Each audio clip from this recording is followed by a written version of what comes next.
এখন কথা হলো, কোনো বিবাহিত মানুষ যদি অন্য মেয়ের সাথে লুকিয়ে লুকিয়ে কথা বলে, মেসেঞ্জারে চ্যাটিং করে এবং অবৈধ সম্পর্ক, সেটা হোক শুধু মেসেজ আদান প্রদানের পর্যায়ে, এরকম যদি কেউ করে সে গুনাহগার।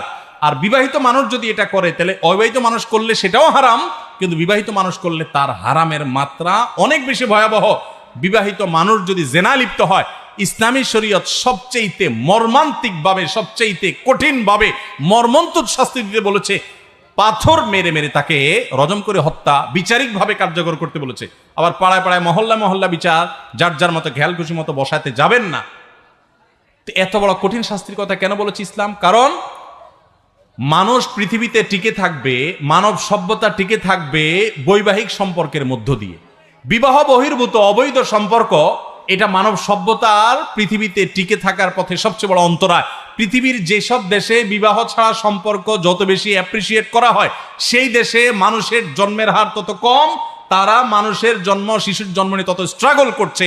আপনি গোটা পৃথিবী সার্ভে করে দেখেন, এই রিপোর্ট পাবেন। এই জন্য ইসলাম এটাকে খুব কঠোরভাবে নিষেধ করে। অতএব এরকম যদি কেউ করে সে গুনাহগার।